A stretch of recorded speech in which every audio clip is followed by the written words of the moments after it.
Hi, my name is Katie, and this is my budget gym for under $1,000. As you'll notice, it's on the patio. It's not covered yet, but it will be next month. And you'll also notice that not only do I have a small budget, but I also have a small area to place my gym. So we had to work with a tight budget and a small space. So with that, let me show you what I got. The first thing that we decided on was a rack. You'll notice that this is a half rack. It's installed in the wall. And the reason I decided to go with the rack is because I have 4 boys and my husband also who likes to lift. And I wanted something that was safe because as the boys grow, they're going to be able to lift more. And a rack, I think, is safer than like a squat rack or a stand because you can use the safety spotter arms. If it gets too heavy and you need to bail out, you can do that.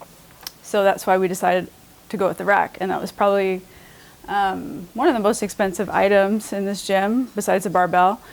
So I would recommend, if you're on a budget and you have a small space, that you go with a half rack, the kind that you can install against the wall, because you'll save space and money. But I don't recommend a stand for that reason, for the safety issues. But the other thing that we got was a barbell.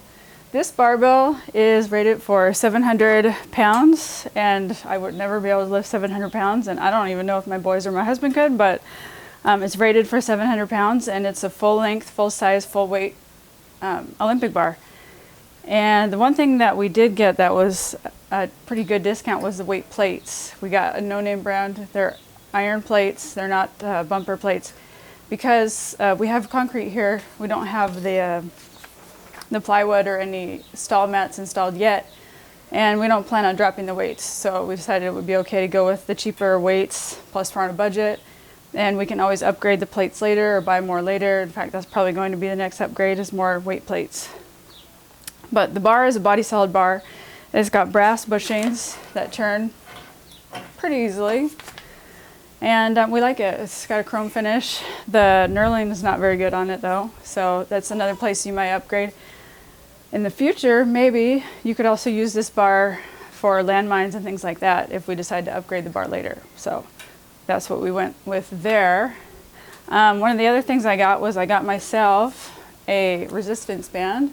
And another reason I really like getting a rack instead of the stand is because it includes the pull-up bars. You notice we have a pull-up bar on each side. So I got a resistance band to help me work up to pull-ups, because I'm still kind of working on that.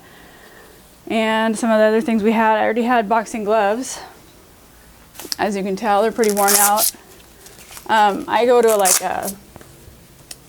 a functional fitness class that includes boxing. So I really enjoy boxing. I'm not very good at it. I'm not like a professional. We don't box against other people, but we use it. It's more like a kickboxing kind of cardio class, but I still enjoy it. So I got myself a peanut or double end bag here. I really like it. I recommend that you get a double end bag if you cannot install like a real punching bag. This is another thing we got that I'm just in love with, my punching bag, because I can use it to punch, kick, hit, whatever. It's a lot of fun. And the boys love it. They come out here and they punch this and this all day. You notice that we have it installed with the heavy bag mount right here. And that we also got a heavy bag that has the chains, and it's well sewn with the brackets. You want to make sure that you get one that has good stitching, and this one does. And also another way that you can get a heavy bag for cheap is to get one that's not filled. This one came unfilled, so we filled it with just some old clothes that we had laying around, and it still needs a little bit more, but we'll get there. So that's a way to save money on that. And we got, of course, a yoga mat. And then I use that for stretching, obviously, but also I use it for planks and push-ups because the concrete's kind of hard and I don't like the way it feels in my hands. So when I'm doing planks or mountain climbers or whatever, I use that. We got a 15-pound kettlebell for kettlebell swings and other kettlebell exercises, you know, the kettlebell row and all those things that you like to do with kettlebells. But thought that was handy, and probably as an upgrade we'll get some different weight kettlebells. And what else did we get? We got a pad for the barbell for doing squats and things like that. And I got also for when I am using the barbell, which I do.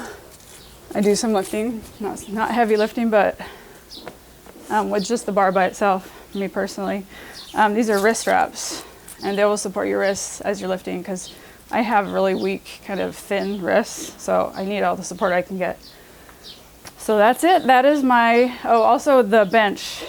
This bench is a pretty inexpensive bench. You can get them really inexpensively for under $100 probably.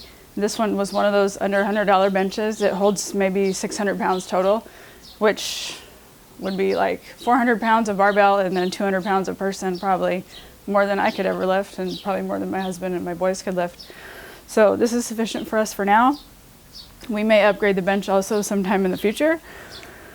And pretty much that is it. That is my gym, my home gym for under $1,000. So I hope you enjoyed it, and I hope you got something out of this video that was helpful. Thank you.